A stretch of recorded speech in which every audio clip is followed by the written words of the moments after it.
from the Energy Boutique with your energy forecast for Sunday, June 18th. So welcome to the new moon in Gemini day. Of course, as we've been discussing, many of us had the new moon in Gemini peak at its most potent energy in the very wee hours here of the day. So we are kind of in this split, this divide of energies, if you will. And of course, the new moon is the dark phase of the moon, which means that we're kind of sitting in the funk. We are recognizing what isn't working, what we don't want to experience anymore. And from that, we should be creating a framework in order to decide what it is that we do want to experience, what we do want to create. And that is essentially the seeds that will get planted under this new moon energy. If you haven't downloaded your moon guide yet, I'm going to recommend you do so. Take a listen to the astro forecast. Also take a listen to the ascension forecast for this week so that you can understand the energy shifts and how they are going to be impacting our physical, let's call it, discomfort. There are 10 different aspects here today. 9 of them are going to involve the moon. Also, special mention, because the new moon in Gemini is taking place at 26 degrees, it is very late in the zodiac wheel in order for a beginning to be the root cause of this new moon, in which case this is more about things ending, things getting the door closed on them, things not working out in order for us to orient to the options still available to us. And because we are so late in the game here with the new moon in Gemini, we will see the moon go void, of course, at 2:24 a.m. Eastern Standard Time. And we will be shifting into Cancer energy at 6:58 a.m. So the moon is in her rulership in Cancer energy. We'll still very much be in this new moon energy for the next couple of days, but we're definitely moving out of the mental plane and we're dropping down into the heart space. We really have to kind of get a little bit of a emotional and intuitive perspective on some of the aha moments and epiphanies that should be popping off under this new moon in Gemini. So while we are still talking about the new moon in Gemini, 37 minutes after midnight, again, Eastern Standard Time is when we actually have our new moon. That is when the moon and the sun come together, they conjunct, they team up, they sit on top of each other, they merge their energies together, and this is what gives us our new moon. Again, going to invite you to listen to the extended forecast so that you understand what this new moon is all about. The moon will then square off with Uranus, and this isn't going to feel good. This is leading to confusion. And of course, if you listen to the astro forecast for this new moon event, you would know that Neptune is a key factor in this particular moon event, bringing an extra layer of mental fog and confusion. And just a reminder that confusion is an indication that clarity is just around a corner, just as a breakdown is an indication that the breakthrough is on its way. So the moon kind of getting into the boxing ring and squaring off with Neptune, who of course is in his place of power in Pisces energy, is going to illuminate the tension that we're feeling, the confusion that we're feeling, the overwhelming subtle energies that we're picking up on. And realistically speaking, this is pushing us to see where it is that we need to balance our intellect with our intuition, our mental plane with our higher self. And we really have to kind of balance those particular energies, because that's what a new moon is all about, in order for us to find a resolution to some of the problems that we're currently confused about. So this is the last aspect that the moon in Gemini makes before going void, of course. And as I previously mentioned, we will be locking into the Cancer energy at 6:58 a.m. Eastern Standard Time. However, while the moon is still in Gemini energy, but void, of course, we are going to interact with Pluto. Now, Pluto's the great transformer. He played a very pivotal part in the new moon as well. And what we get here is a shift in perception, a shift in our understanding, a shift in the mental plane, a shift in our emotions.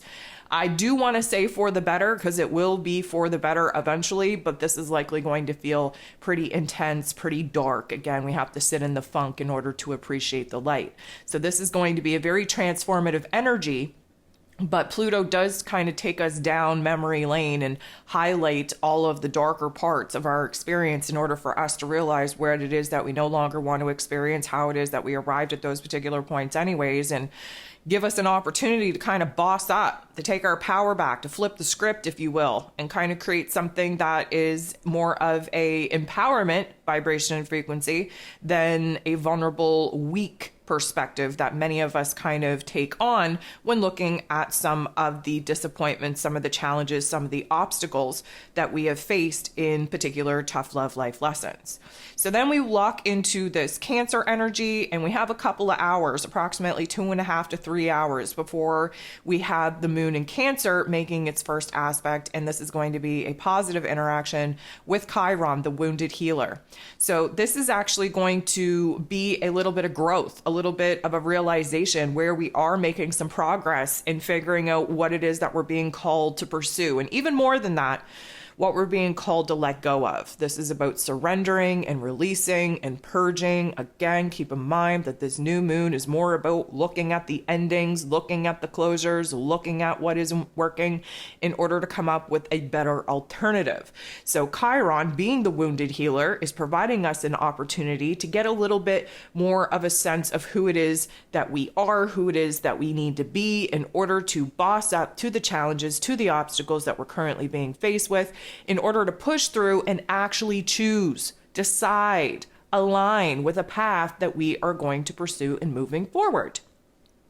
The moon in Cancer will then semi-square, a little bit of a tension point, with Mars, the god of war, ruling over our physical energy, our passions, our desires, and even our anger. Mars, being in the heart and soul of the zodiac in Leo energy, has us bold, has us brave, has us courageous, has us really fired up, whether we are excited and inspired or we are frustrated and angered. Either way, there is a fire energy burning within us, pushing us to be who we have to be in order to boss up and actually pursue the path of happiness. This is a semi-square though, so it does kind of mean that we are going to sit in the funk of this energy, the not so nice qualities of this energy, and mostly because the moon in Cancer tends to be fixated more on the past than they are rooted into the present nor the future. And Mars at this point is all about future. So we're seeing this kind of disconnect, this divide, because emotionally speaking, we're still very much looking back while the Mars energy is really getting riled up in order to push us forward.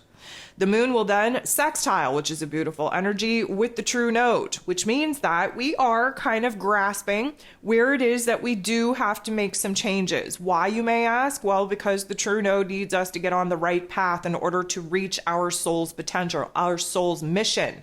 And right now, there is a certain amount of emotional growth, emotional, I'm going to say progress, that we are making especially in comparison to the funk that we've been sitting in for this past week.